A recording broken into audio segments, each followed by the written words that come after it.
Episode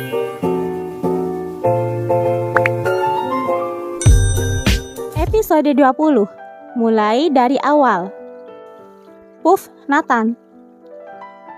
Aku hanya tersenyum melihat tingkahmu yang sekarang. Selalu acuh, bahkan terkesan galak. Tapi aku tahu, sebenarnya kamu melakukan semua itu karena tidak ingin aku membahas tentang masa lalu kita. Nita Prameswari, wanita yang selama 5 tahun ini telah mengisi hatiku. Namanya datang tanpa permisi setelah perceraian kami. Aku tidak pernah menyangka bahwa ternyata selama ini Nita mencintaiku. Bodoh, itulah kata-kata yang pantas untuk kusandang.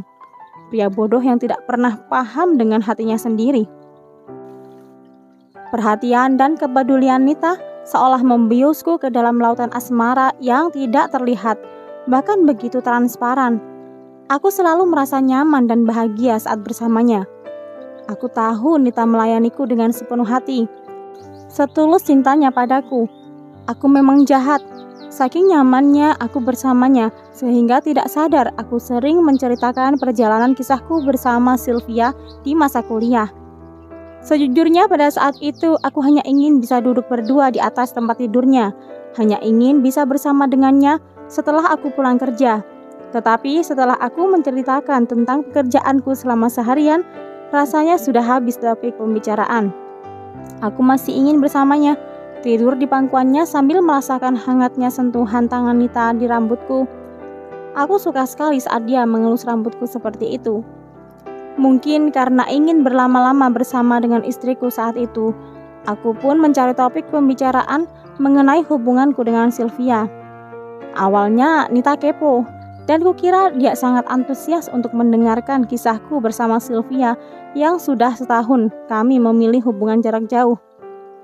Sylvia lolos menjadi model sebuah produk kecantikan di salah satu perusahaan Italia.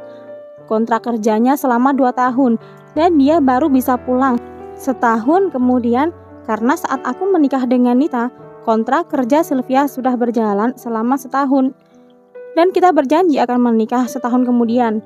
Dari situlah awal perjanjianku bersama Nita. Perjanjian konyol yang ternyata membuatku menyesal dan tersiksa. Kembali ke ceritaku tentang mantan istri.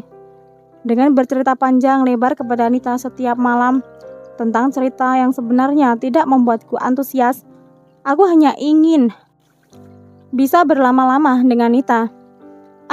Betapa bodohnya aku. Kenapa aku tidak menyadari dari dulu bahwa sebenarnya aku telah jatuh cinta padanya. Nita, aku bahagia sekali melihatmu kembali.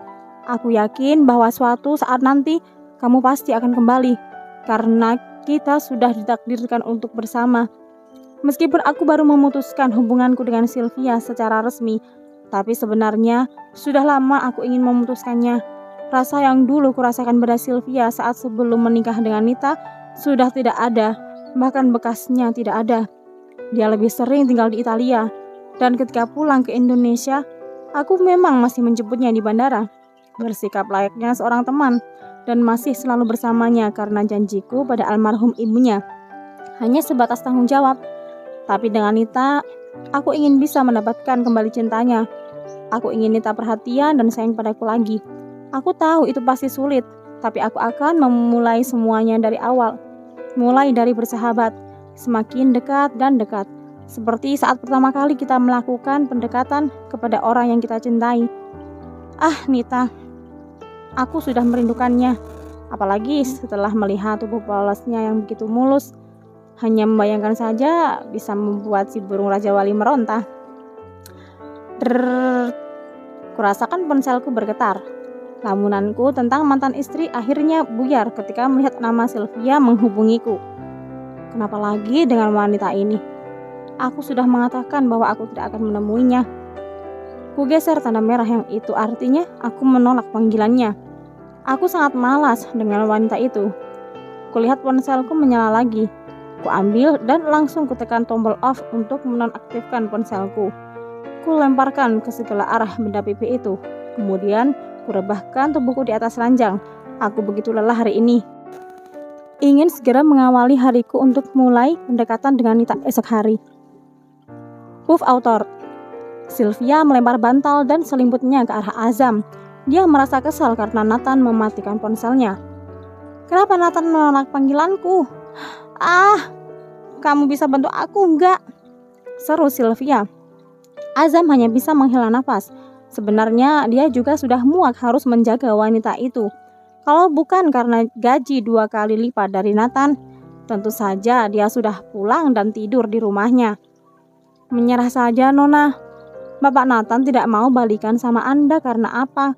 Seharusnya Anda tuh introspeksi diri, jangan hanya berteriak-teriak begini," jawab Azam kesal.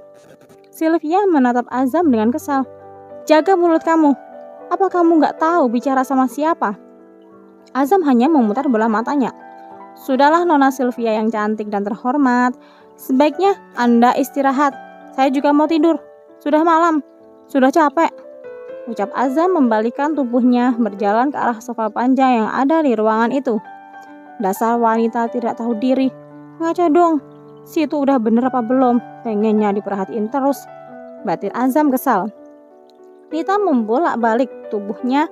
Dia tidak bisa memejamkan matanya karena kejadian beberapa jam yang lalu. Sungguh dirinya merasa sangat kesal terhadap Nathan yang tidak merasa bersalah menatap tubuhnya tanpa sehelai benang pun. "Ah, bego banget sih. Kenapa juga jadi kepikiran?" Nita menutup seluruh tubuhnya dengan selimut, berharap agar bisa cepat tidur. Tapi nyatanya rasa malu itu tetap tidak bisa ia hilangkan dari pikirannya. Nita membuka selimutnya, kemudian duduk bersandar di kepala ranjang. Nita mengambil ponselnya yang berada di atas nakas, kemudian dia mencari kontak salah satu sahabat terbaik. "Ara, gue kangen sama lo. Kita bisa ketemuan gak? Besok kan weekend. Kita ketemu di warung baksonya Mas Rizal ya." Beres sambung.